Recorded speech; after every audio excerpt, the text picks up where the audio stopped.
செய்கிற தேவனே அப்பா உம்மை துதிக்கிறோமே, போற்றுகிறோமே, வாழ்த்துகிறோமே, ஆராதிக்கிறோமே, மகிமைப்படுத்துகிறோம். நாமத்தை பிரஸ்தாபப்படுத்தும் எந்த ஸ்தானத்திலும் நான் உங்களை ஆசீர்வதிப்பேன் என்று சொன்னீரே. வல்லமுள்ள பிரசன்னங்கள் மத்தியில் இறங்கி வருவதற்காக ஸ்தோத்திரம். இடம் முழுவதும் வல்லமை இறங்கி வருவதாக ஒவ்வொருவரை உச்சிந்து உள்ளங்கால் வரை பரிசுத்தாவியார் ஆளுகை செய்கிறார். இந்த மண்டபம் முழுவதும் பரிசுத்தாவியாருடைய ஆளுகை இருக்கும்படியாக சொல்லுகிறோம். வார்த்தைக்கு விரோதமாய் வருகிற எல்லா எதிர்வலைகளையும் நசையனாக இயேசு நாமத்தில் நாங்கள் நிர்மூலமாக்கி ஆவியாருடைய ஆளுகை கூட தருகிறோம். பேசுகிறாடியை அன்றைய வார்த்தைகளை கேட்கிற ஒவ்வொருவருடைய ஆண்டவரை இரத்த கொண்டைகளை நாங்கள் மறைக்கிறோம். ஆண்டவரை கத்தாவை நீங்கள் தான் கூட இருந்து வழிநடத்தும்படியாக ஜெபிக்கிறோம். இயேசுவின் நாமத்திலே ஜெபம் பண்ணிக்கிறோம் நல்ல பிதாவே, ஆமென். இன்றைய நாங்கள் செய்திக்கு ஆதாரமாக ஆதியாகமம் 15:1 வாசிக்கிறோம். இந்த காரியங்கள் நடந்த பின்பு கர்த்தருடைய வார்த்தை ஆபிரகாமுக்கு உண்டாகி தரிசனத்தில் உண்டாகி, அவர் ஆபிரகாமே, நீ பயப்படாதே, நான் உனக்கு கேடகமும் உனக்கு மகா பெரிய பலனுமாய் இருக்கிறேன் என்றார். ஆமென். இந்த வார்த்தையின்படி இந்த நாளில் பிரியமானவர்களே, பயப்படாதே பலனளிப்பேன் என்ற தலைப்பில் நான் பேச விரும்புகிறேன்.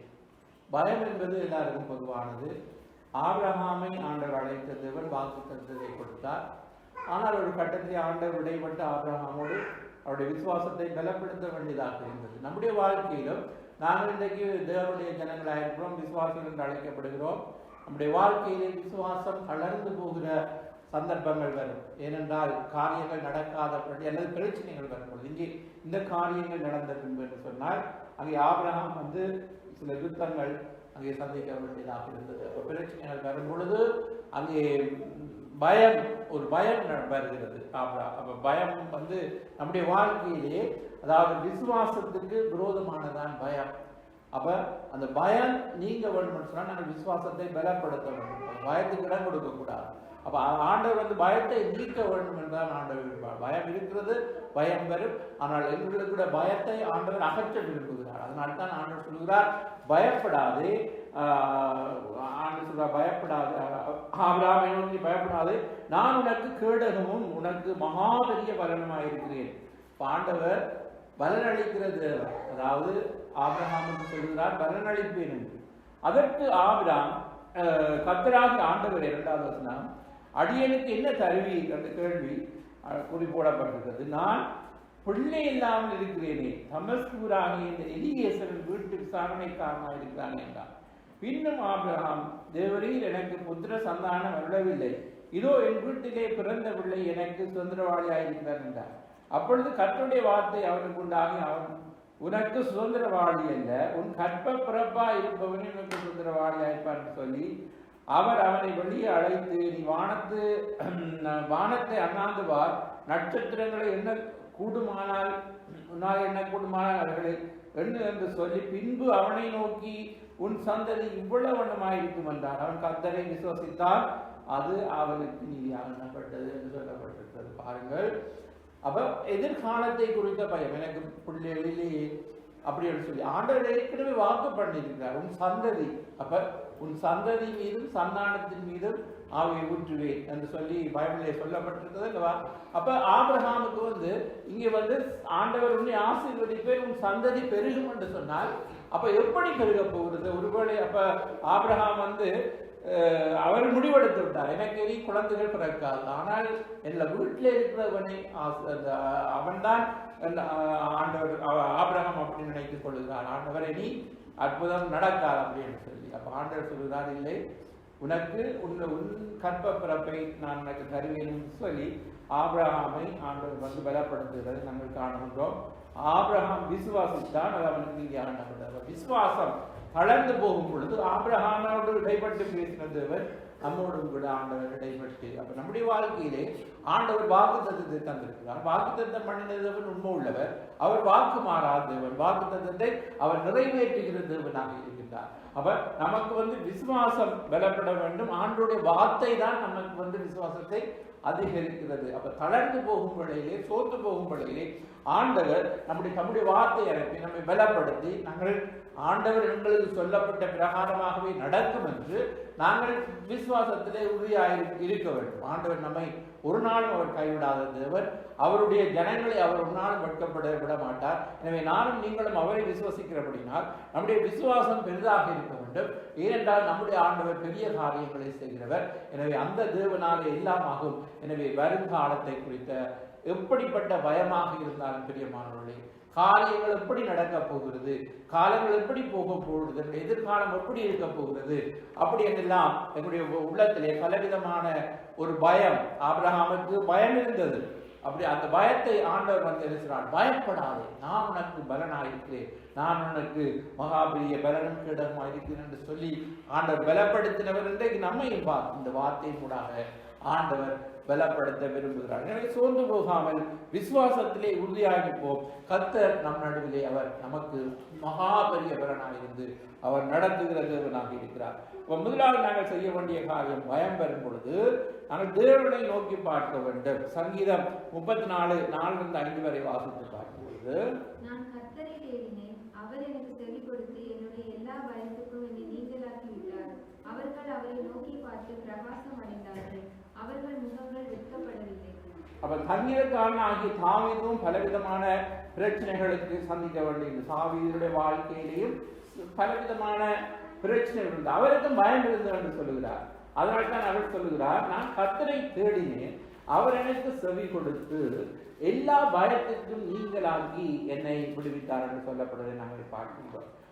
அதே நேரத்திலே அவர்கள் அவரை நோக்கி பார்த்து பிரகாசம் அடைந்தார்கள், அவருடைய முகங்கள் வெட்கப்படவில்லை என்று சொல்லப்படுகிறது. யாரெல்லாம் ஆண்டவரை நோக்கி பார்த்தார்களோ அவர்கள் ஒரு நாளும் வெட்கப்பட்டு போவதில்லை. அப்ப நாங்கள் தேவனை நோக்கி முதலாவது நம்முடைய வாழ்க்கையிலே பயங்கள் வந்து அங்கே வரும் பொழுது பயத்தை நீக்கிறவர் தேவன். பாருங்கள், பயம், அதாவது இன்னைக்கு மனதிலே வந்து பயங்கள் வரும் பொழுது, மன அழுத்தம் உண்டாகும் பொழுது அதை வந்து நாங்கள் அதாவது உலகத்திலே பலவிதமான இந்த மனோதத்துவ நிபுணர்கள், மனோதத்துவ வைத்தியர்கள் கூட அவர்களால் முடிந்த அளவுதான் மக்களுக்கு ஆலோசனை கொடுக்க முடியும். ஆனால் காயங்களை கட்டுகிறவரும் பயத்தை முற்றிலுமாக நீக்கிறவரும் ஆண்டவர் மட்டுமே. எனவே கர்த்தரிடத்திலே ஜனங்கள் வரும் பொழுதுதான் அவர்கள் எல்லா பயத்திற்கும் நீங்களாக விடுதலை ஆக்க முடியும். அப்ப பரிசுத்தவான்களுடைய வாழ்க்கையிலும் கூட அவர்களுக்கு அதாவது பலவிதமான பயத்தினூடாக அவர்கள் கடந்து செல்ல வேண்டியதாக இருந்தால் ஆண்டவர் தாவீது என்ன சொல்கிறார் என்றால், நான் கர்த்தரை தேடினேன், அவர் எனக்கு செவி கொடுத்து என்னுடைய எல்லா பயத்திற்கும் என்னை நீக்கலாகி விட்டார். அவர்கள் அவரை நோக்கி பார்த்து பிரகாசம் அடைந்தார்கள், அவர்கள் முகங்கள் வெட்கப்படவில்லை. கடவுளை யாரெல்லாம் நோக்கி பார்த்து முன்னோர்கள் அவர் மீது நம்பிக்கை வைத்தார்கள், நம்பினவரை விடுவித்தீர் என்று 22ஆம் சங்கீதத்தில் நாங்கள் வாசிக்கின்றோம். அப்ப யாரெல்லாம் உண்மையாய் கடவுளை நோக்கி பார்த்தார்களோ அவர்களுடைய முகங்கள் வெட்கப்படவில்லை என்று வேதம் சொல்கிறது. எனவே நாங்கள் இந்த நாட்களில் நம்முடைய வாழ்க்கையிலே பயம் இருக்குமாக இருந்தால் நாங்கள் என்ன செய்யணும்? ஆண்டவரை தேடும் பொழுது, அவரை நோக்கி பார்க்கும் பொழுது முதலாவது நாங்கள் அவரை நோக்கி பார்க்க வேண்டும், தேவனை நோக்கி பார்க்க வேண்டும். அதாவது எனக்கு ஒத்தாசை வரும் பர்வதங்களுக்கு நீராய் என் கண்களை எடுக்கிறேன் என்று 121ஆம் சங்கீதத்திலே சொல்லப்படுகிறது. அப்ப நாங்கள் வானத்தையும் பூமியையும் படைத்த கர்த்தரிடத்திலிருந்து எனக்கு உதவி வரும் என்று ஆண்டவரை நோக்கி பார்க்கும் பொழுது நாங்கள் ஒரு நாளும் வெட்கப்பட்டு போக மாட்டோம். இப்ப நாங்கள் இந்த நாட்களில் நாங்கள் கற்றுக்கொள்கிற பாடம் என்னவென்று சொன்னால், முதலாவது பயங்கள் வருகிறது. அந்த நேரத்திலே அதாவது எதிர்காலத்தை குறித்ததான பயம், பலவிதமான பயம், வியாதியை குறித்ததான பயம், அல்லது பொருளாதார நிலையிலே இருக்கிற பயங்கள் பல விதத்திலே நம்மை ஆளுகை செய்யலாம். அப்ப இந்த நேரத்தில் வியாதியை குறித்ததாக இருந்தாலும் எதிர்காலத்தை குறித்ததாக இருந்தாலும் நாங்கள் ஆண்டவர் எங்களை அதாவது சூழ்நிலைகளை நாங்கள் பார்க்கக்கூடாது. ஒன்றுமில்லாத ஆபிரகாமை தான் ஆண்டவர் சந்ததியாக வானத்தின் நட்சத்திரங்களை போல பெருக பண்ணியிருக்கிறார். எனவே அப்படி என்னுடைய சூழ்நிலையும் எல்லாம் சைவர் போல எல்லாம் ஒன்றுமே செய்ய முடியாத நிலை இருந்தாலும் அதிலிருந்து அற்புதம் செய்கிற தேவன் நம்முடைய தேவன். எனவே நாங்கள் ஆண்டவரை ஆழமாய் நாங்கள் விசுவாசிக்கும் பொழுது சங்கீதக்காரன் சொல்லுகிறார் அதாவது தன்னுடைய ஆத்துமாவோடு பேசுகிற பாருங்க. நாங்கள் சங்கீதம் 103 பார்க்கின்றோம், என் ஆத்துமாவை கர்த்தரை துதி என்று சொல்லுகிறார். இங்கே 62ஆம் சங்கீதத்திலே சங்கீதக்காரன் என்ன சொல்லுகிறார்? 5ஆவது வசனத்திலே, என் ஆத்துமாவை தேவனையே நோக்கி அமர்ந்திரு, நான் நம்புகிறது அவராலே வரும். அப்ப அவர் சொல்லுகிறார், தன்னுடைய ஆத்துமாவோடு பேசுகிறார். அதாவது நம்முடைய மனதோடு, நம்முடைய உள்ளத்தோடு, நம்முடைய நெஞ்சோடு நாங்கள் பேசுகிறோம்.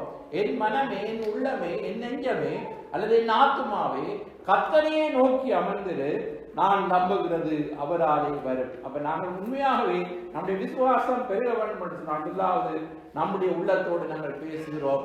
என் ஆத்துமாவே நீ கர்த்தரையே நோக்கி அமர்ந்திரு, நீ நான் நம்புகிறது அவராலே வரும் என்று சொல்லி நம்முடைய விசுவாசத்தை, அதாவது நாங்கள் ஆண்டவர் மீது நாங்கள் வைக்கிறோம். ஆண்டவர் அற்புதம் செய்வார், அவர் நம்முடைய வாழ்க்கையில் அவர் பெரிய காரியங்களை செய்வார் என்பதை நாங்கள் அறிந்து ஆத்துமாவே கர்த்தரையே நோக்கி அமர்ந்திரு, நான் நம்புகிறது அவராலே வரும் என்று சொல்லப்படுகிறது.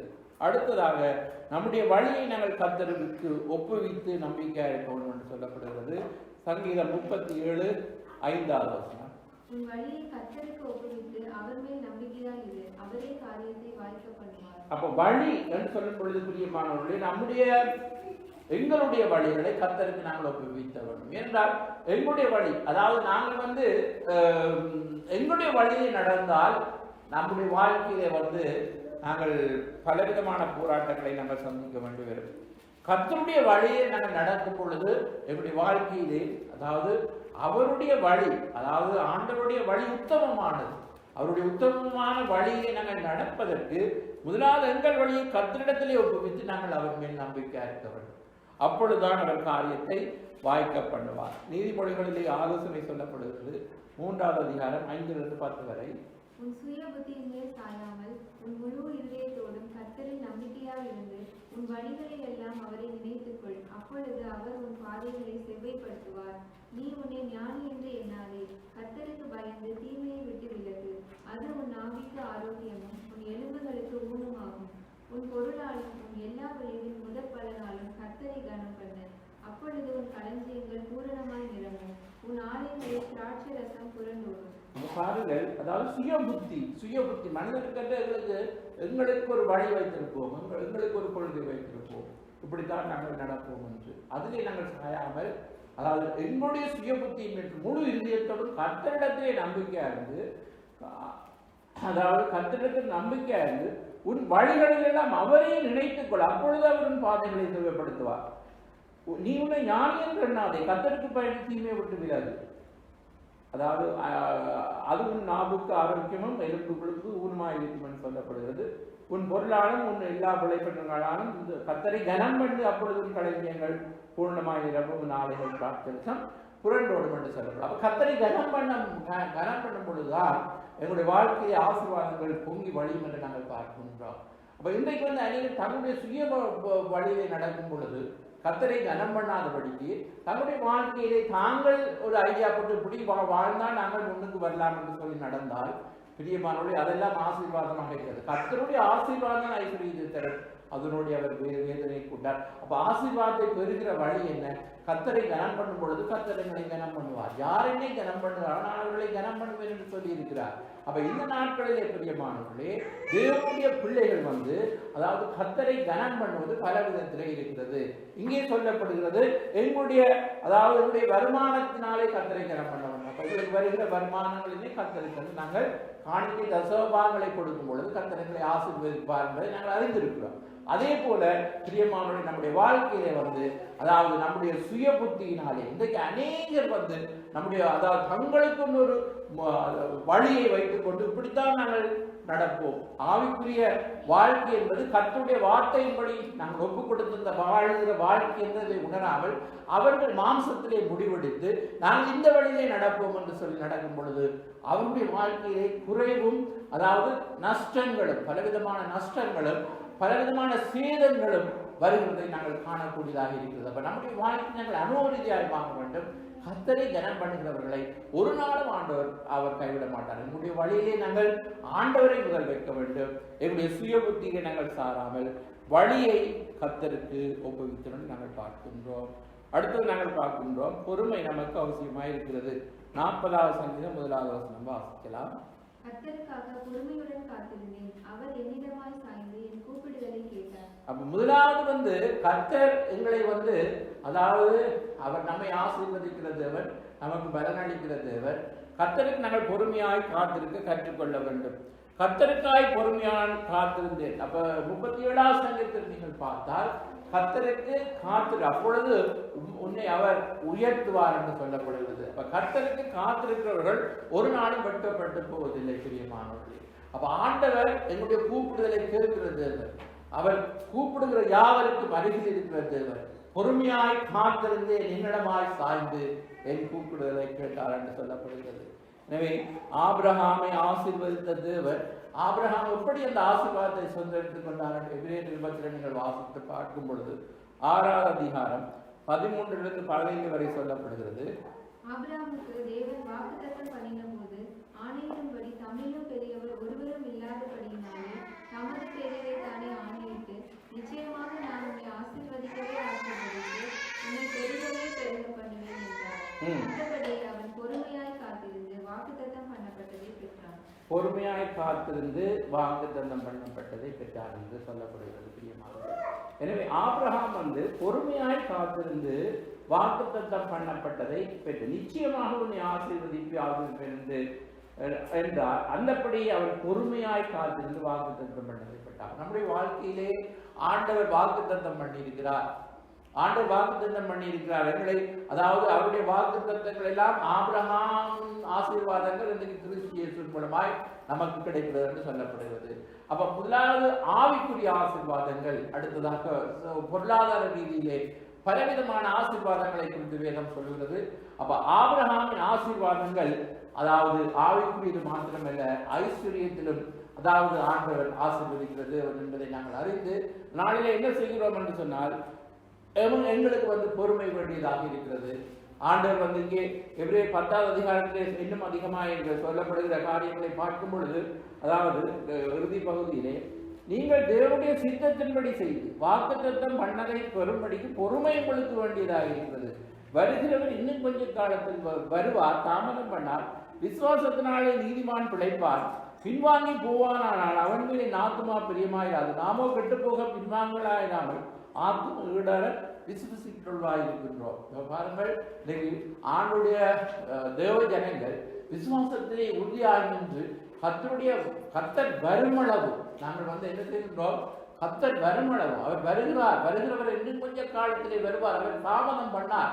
அப்ப இடையிலே விசுவாசத்தை விட்டு நாங்கள் தொடர்ந்து அனைவர் என்ன செய்கிறார்கள்? பின்வாங்கி போகிறார்கள்.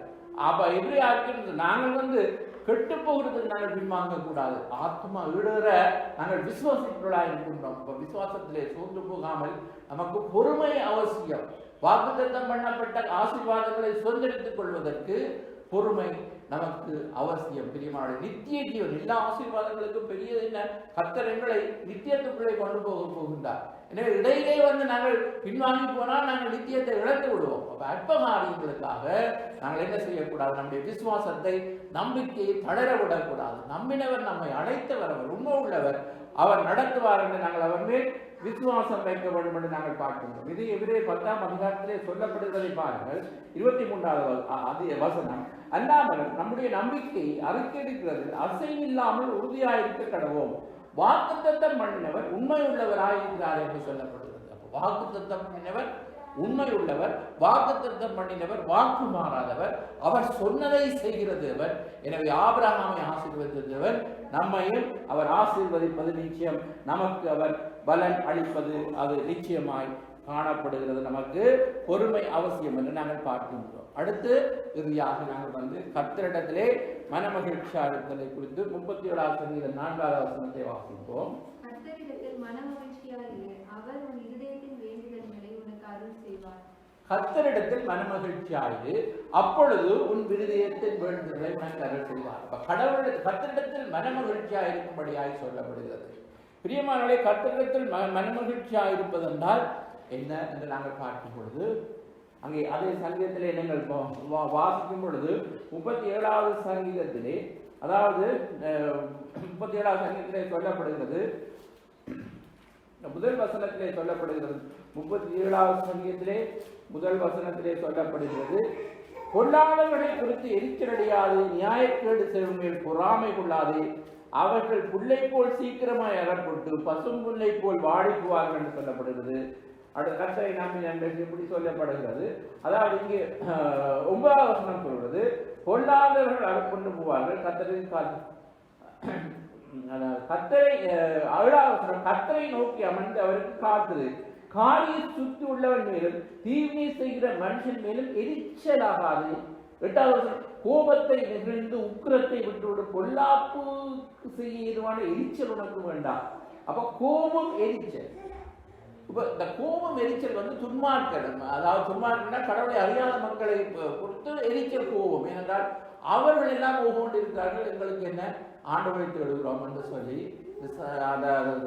எங்களுக்கு கோபம் எரிச்சல். அதற்கு ஆண்டவரோடு அநேகர் நாங்கள் கோபமாயிருப்போம். சில நேரத்திற்காக ஆண்டவர் எனக்கு ஆசீர்வதிப்பேர் என்று சொல்லி இவ்வளவு காலமும் பொறுமை இழந்த அநேகர் வந்து ஆண்டவரோடு நான் கோபம் என்று சொல்வார்கள்.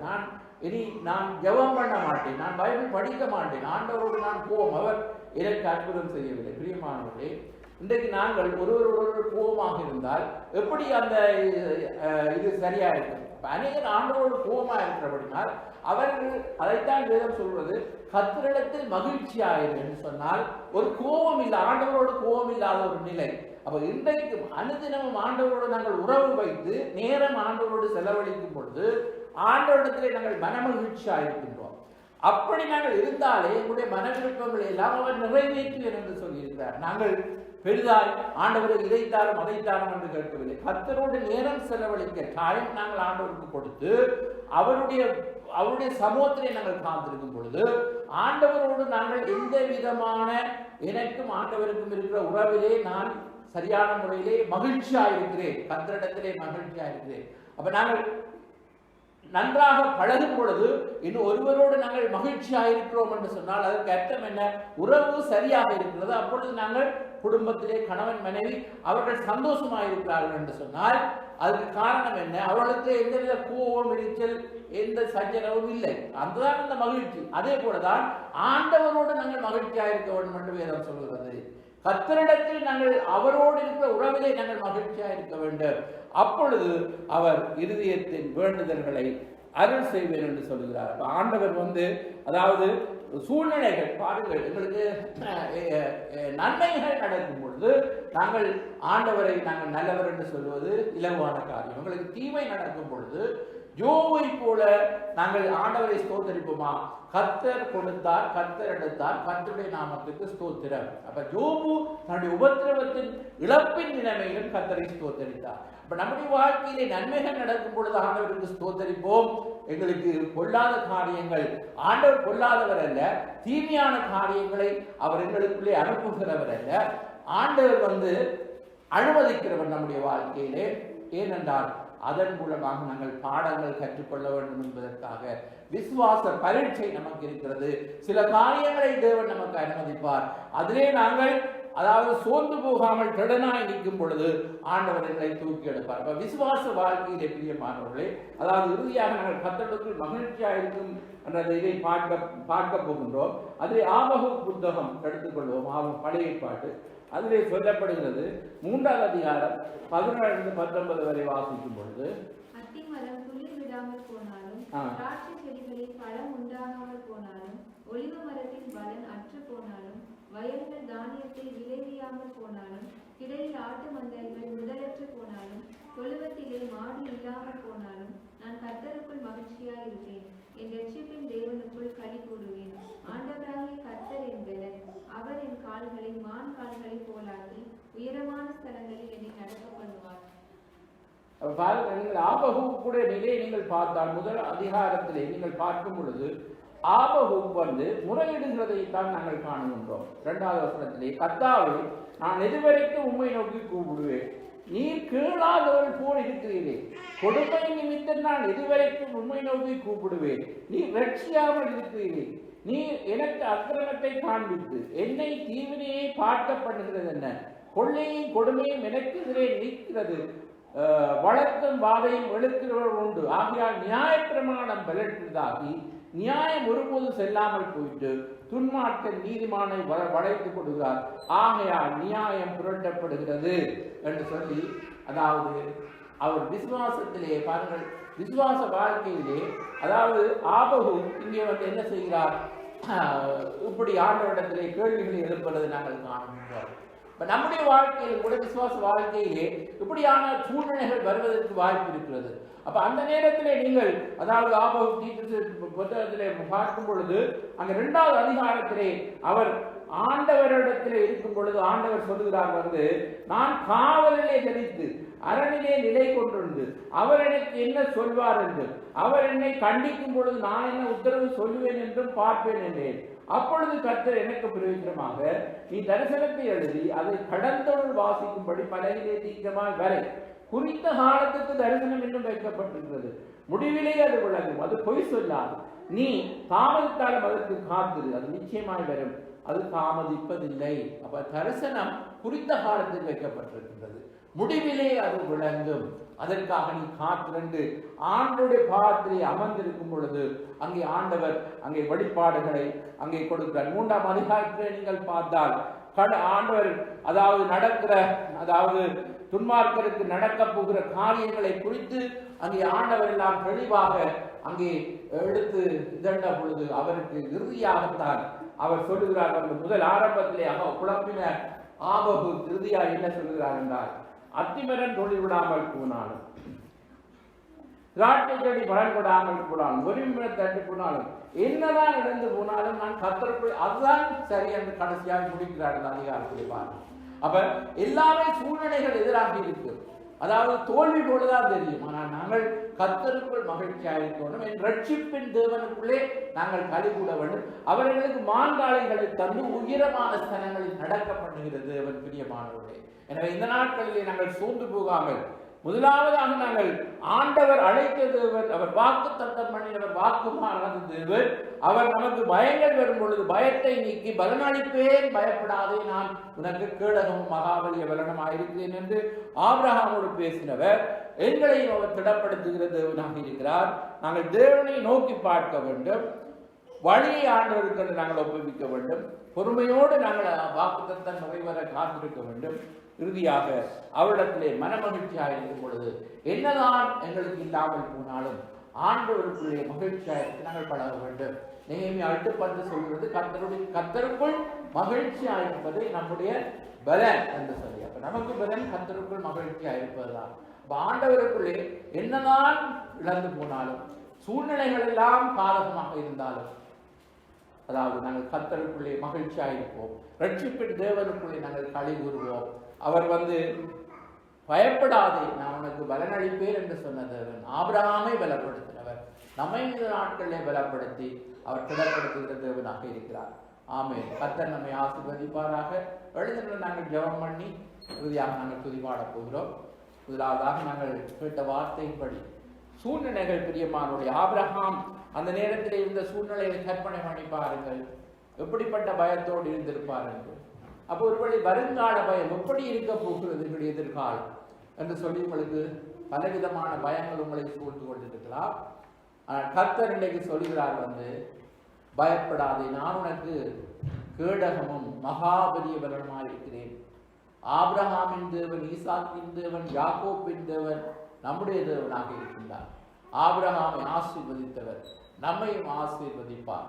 எனவே இந்த நாளில் பிரியமான சகோதரனே சகோதரியே, நம்முடைய அவிசுவாசத்தை நீக்குவோம், பயத்தை நீக்குவோம், மாறாக விசுவாசத்தை தேவன் மீது வைப்போம், அவரை நோக்கி பார்ப்போம். வேதம் சொல்கிறது, அவரை நோக்கி பார்த்தவர்கள் பிரகாசம் அடைந்தார்கள், அவருடைய முகங்கள் வெட்கப்படவில்லை என்று. நாங்கள் தேவனை நோக்கி பார்க்கிறபடினால் நாங்கள் ஒரு நாள் வெட்கப்பட்ட போவதில்லை. வேதம் சொல்கிறது, அகங்காரிகள் வெட்கப்படுவார்கள், துன்மார்க்கர்கள் வெட்கப்படுவார்கள், தேவனை விட்டு வழி விலகிறவர்கள் வெட்கப்படுவார்கள், விக்கிரகங்களை நம்புகிறவர்கள் வெட்கப்படுவார்கள். யோவேல் தீர்க்கதரிசியின் புத்தகத்தில் 2ஆம் அதிகாரம் 13வது வசனம் சொல்கிறது, என் ஜனங்கள் ஒருபோதும் வெட்கப்பட்டு போவதில்லை என்று. ஆண்டவருடைய வார்த்தை சொல்லுங்கள், வெட்கத்திற்கு பதிலாய் இரட்டத்தனியான பலன் வரும் என்று. எனவே இந்த நாளிலும் ஆண்டவரை நாங்கள் உறுதியாய் நம்புவோம். நான் நம்புகிறது என் ஆத்துமாவே கர்த்தரே நோக்கி அமர்ந்தது, நான் நம்புகிறது அவரிடத்திலிருந்து வரும் என்று உள்ளத்தோடு நாங்கள் பேசுவோம். ஆண்டவர் நிச்சயமாக நம்மை அவர் எல்லா சூழ்நிலையிலும் இருந்தவர் விடுவிக்க வல்லமுள்ள தேவனாக இருக்கிறார். துதித்து ஜெபிப்போமா? ஹல்லேலூயா. வாய்களை திறந்து துதியுங்கள். Thank you Jesus. என்ன சூழ்நிலையானாலும் வியாதியாக இருந்தாலும் அல்லது நீங்கள் எதிர்பார்க்கிற ஆசீர்வாதம் கிடைக்கவில்லை என்று சோர்ந்து போயிருந்தாலும் இந்த நேரத்திலே அவராலே முடியாத காரியம் ஒன்றும் இல்லை. அவர் இல்லாதவர்களை இருக்கிறவர்களை போல் அழைக்கிற தேவன் நம்முடைய தேவன். நாங்கள் ஆராதிக்கிற தேவன் ஜீவனுள்ள தேவனாக இருக்கின்றார். உங்கள் குறைவுகளை அவர் நிறைவாக்குகிற தேவனாக இருக்கின்றார். உன் சந்ததி மீது உன் சந்தானத்தின் மீது ஆவி ஊற்றுவர் என்று வாக்கு பண்ணினவர் அவர் உண்மையுள்ள தேவனாக இருக்கிறார். அவராலே முடியாத காரியம் ஒன்றும் இல்லை. பிரியமானவர்களே, தேவன் உங்களோடு இடைப்படுகிறார். ஹல்லேலூயா. Thank you Jesus. Thank you Jesus. Thank you Jesus. நீ பேசுகிற தெய்வமாய் இருக்கிறீர். நீர் பேசாத கல்லு மரமோ அல்ல ஆண்டவரே சுவாமி. ஆண்டவரே, சோர்கள் விலகி கொண்டிருக்கிறதுக்காய் ஸ்தோத்திரம். ஆண்டவரே, இப்பொழுது ஒரு அற்புதம் நடப்பதுக்காய் ஸ்தோத்திரம். ஆண்டவரே கர்த்தாவே இயேசுவே, நீ ஜீவிக்கிறீர் ஆண்டவரே சுவாமி. நாங்கள் ஆராதிக்கிற தேவன் ஆண்டவரே ஜீவனுள்ள தேவனாய் இருக்கிறீர். ஆண்டவரே, நீர் இல்லாதவர்களை இருக்கிறவர்களை போல் அழைக்கிற தேவன் ராஜா. உம்மாலே முடியாத காரியம் ஒன்றும் இல்லை ஆண்டவரே. கர்த்தாவே, பயங்கள் விலகட்டும் ஆண்டவரே சுவாமி. ஆண்டவரே, எதிர்கால பயங்கள் விலகட்டும் ஆண்டவரே. நான் உனக்கு கேடகமாயிருக்கிறேன் என்று சொல்கிறீர் ஆண்டவரே. கர்த்தாவே, நீர் எங்களுக்கு துணையும் கேடகமும் பலனும் பஞ்சமாயிருக்கிறீர் ஆண்டவரே சுவாமி. கர்த்தர் இந்த நாட்களிலே நீர் அற்புதங்களை செய்ய போதுமானவராய் இருக்கிறபடி நான் நமக்கு நன்றி ராஜா. ஆண்டவரே, அவிசுவாசங்கள் நீங்கட்டும், பயங்கள் நீங்கட்டும் ஆண்டவரே. அப்ப மாறாக விசுவாசத்திலே உறுதியாய் நின்று ஆண்டவரே, எல்லா விதமான பயங்களும் இப்பொழுது தேவன் நமக்கு பயத்தின் ஆவியை அல்ல, அன்பும் பலமும் தெளிந்த புத்தி உள்ள ஆவியை கொடுத்திருக்கிறார். எனவே ஆண்டவர் சொல்கிறார், பயப்படாது என்று. பயத்துக்கு இடம் கொடுக்காமல் பிரியமானவர்களே, இன்றைக்கு விசுவாசத்திலே உறுதியாய் நின்று ஆண்டவர் எனக்காய் யாவை செய்து முடிப்பார் என்று நாங்கள் விசுவாசத்திலே கர்த்தர் என் ஆத்துமாவே கர்த்தரே நோக்கி அமர்ந்திரு, நான் நம்புகிறது அவராலே வரும் என்று சொல்லுவோம். ஆண்டவரே, இந்த நேரத்திலிருந்து வார்த்தைகளை கேட்ட ஒவ்வொருவரை நீ பலப்படுத்துவீராக ராஜா. ஆண்டவரே, திடப்படுத்துவீராக ஆண்டவரே. சோர்ந்து போகாமல் விசுவாசத்திலே உறுதியாய் நின்று பயத்தை நீக்கி ஆண்டவரே, தேவன் எனக்கு மகாபலிய கேடகமும் பலனுமாய் இருக்கிறார் என்று சொல்லி உம்மீது நம்பிக்கை விசுவாசத்தை இன்னும் அதிகமாய் வைக்க கர்த்தர் கிருபை செய்யும்படியாய் இயேசுவின் நாமத்திலே ஜெபம் பண்ணிக்கிறோம் ஜீவனுள்ள நல்ல பிதாவே, ஆமென். இறுதியாக சோதரன் வந்து துதி பாடல் பாடி ஜெபம் பண்ணுவோம். ஆராதிக்க போகிறோம். பயப்படாதே, நான் உன்னோடு கூட இருக்கிறேன் சொல்லி அவர் எங்களை வழிநடத்துகிற தேவன். ஆகவே நாங்கள் பயப்பட இருந்தாலும் மற்றவர்கள் நம்மை பயமுறுத்துறவர்களாக மாறுகிறார்கள். இப்படி பயமுறுத்தா மாறி பல பேர் நோய்க்குள்ளாக மாறியிருக்கிறார்கள். ஆகவே நான் பயந்தது எனக்கு நேரிடும். நாங்கள் வியாதியை குறித்தோ துன்பத்தை குறித்தோ பயப்பட வேண்டிய அவசியம் இல்லை. ஏன்னா தேவன் நமக்கு வாக்கு பண்ணி பயப்படாது, நான் உன்னை பேசி அழைத்திருக்கிறேன், நான் உன்னோடு கூட பயப்பட அழைத்த நேரம் இருந்து பாருங்கள். ஆகவே தேவனை நம்பி கர்த்தரை நோக்கி அமர்ந்திருப்போம். ஹல்லேலூயா. அவரை காரியத்தை வாய்க்க பண்ணுகிறது. ஹல்லேலூயா. விட்டு விடாதே நம்பிக்கையை வெகுமதியுண்டு, விசுவாசத்தால் உலகத்தையே வெல்வது நீதா. விட்டு விடாதே நம்பிக்கையை வெகுமதியுண்டு, விசுவாசத்தால் உலகத்தையே வெல்வது நீதா. உனக்குள் வாழ்பவர் உலகை ஆழ்பவர், உனக்குள் வாழ்பவர் உலகை ஆழ்பவர். நான் நம்புவது அவராலே வறுமை வந்திடுமே, நான் நம்புவது கர்த்தராலே வறுமை வந்திடுமே. ஆத்துமாவே கர்த்தரை நோக்கி அமர்ந்திடு, ஆத்துமாவே கர்த்தரை நோக்கி அமர்ந்திடு. உன்னதமான கர்த்தரின் மறைவில் வாழ்கிறோம், சர்வவல்லவர் நிழலில் வாசம் செய்கிறோம். உன்னதமான கர்த்தரின் மறைவில் வாழ்கிறோம், சர்வவல்லவர் நிழலில் வாசம் செய்கிறோம். வாதை அணுகாது, தீங்கு நேரிடாது, வாதை அணுகாது, தீங்கு நேரிடாது. நான் நம்புவது அவராலே வறுமை வந்திடுமே, நான் நம்புவது கர்த்தராலே வறுமை வந்திடுமே. ஆத்துமாவே கர்த்தரையே நோக்கி அமர்ந்திடு. ஆத்துமாவே கர்த்தரையே நோக்கி அமர்ந்திடு. பாழாக்கும் கொள்ளை நோய் மேற்கொள்ளாமல் பாதுகாத்து பயம் நீங்கி ஜெயம் தருகிறார். பாழாக்கும் கொள்ளை நோய் மேற்கொள்ளாமல் பாதுகாத்து பயம் நீங்கி ஜெயம் தருகிறார். சிறகின் நிழலிலே மூடி மறைக்கிறார். சிறகின் நிழலிலே மூடி மறைக்கிறார். நான் நம்புவது அவராலே வறுமை வந்துடுமே. நான் நம்புவது கர்த்தராலே வறுமை வந்துடுமே. ஆத்துமாவே கர்த்தரையே நோக்கி அமர்ந்திடு. ஆத்துமாவே கர்த்தரையே நோக்கி அமர்ந்திடு. கர்த்தர் நமது அடைக்கலமும் புகலிடமானார். நம் இருக்கும் நம் தகப்பன் என்று சொல்லுவோம். கர்த்தர் நமது அடைக்கலமும் புகலிடமானார். நம்பியிருக்கும் நாம் தகப்பன் என்று சொல்லுவோம். சோதனையை போ சாதனை படைப்போம். சோதனையை போ சாதனை படைப்போம். நான் நம்புவது கர்த்தராலே வறுமை வந்துடுமே. நான் நம்புவது கர்த்தராலே வறுமை வந்துடுமே. ஆத்துமாவே கர்த்தரையே நோக்கி அமர்ந்திடு. ஆத்துமாவே கர்த்தரையே நோக்கி அமர்ந்திடு. நமது தேவன் என்றென்றைக்கும் சதா காலமும் இறுதி வரை வழி நடத்தும் தந்தை அல்லவா.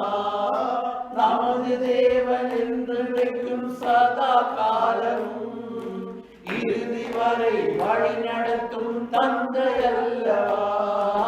இரக்கமுள்ளவர் நம் இதயமாழ்பவர். இரக்கமுள்ளவர் நம் இதயமாழ்பவர். நம்புவது அவராலே வறுமை வந்துடுமே. நான் நம்புவது கர்த்தராலே வறுமை வந்துடுமே. ஆத்துமாவே கர்த்தரையே நோக்கி அமர்ந்திடு. ஆத்துமாவே கர்த்தரையே நோக்கி அமர்ந்திடு. துதித்து நாங்கள் ஜெபம் பண்ண போகிறோம். நன்றியோடு செலுத்தி துதிப்போம். எல்லா பயங்களையும் நீக்கி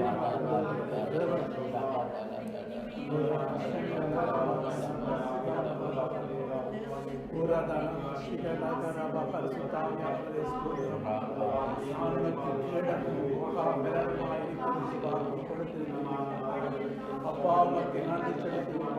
நன்றி செலுத்தி எல்லா பயத்தையும் நீக்கி ஆண்டவரை விடுதலை கொடுக்கிற தேவனாய் இருக்கிறோம்.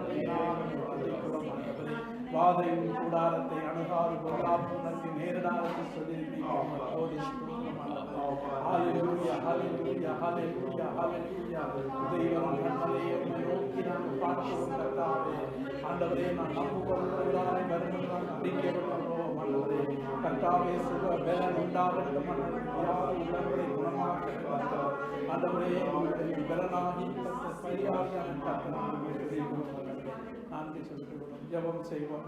நல்ல பிதாவே இந்த நாளுக்காய் நன்றி செலுத்துவது நாளுக்கு மறுமணப்பட்டு இந்த இடத்தில் கூடி வரை செய்யுங்க. ஆண்டவரே கர்த்தாவே அப்பா நான் உனக்கு கிடவும் மகாபலனமாய் இருக்கிறான் என்று சொல்லிக்கிறீங்க. ஆண்டவரே கர்த்தாவே அப்பா இந்த வேளையிலும் ஆண்டவரே உங்களுடைய பிள்ளைகள் ஆண்டவரை எல்லா பயத்துக்கும் நீக்கி விடுதலையாக்கி ஆண்டவரே சமாதானமாக இந்த லோகத்தில் வாழக்கிறதன்படியாக செபிக்கிறோம்.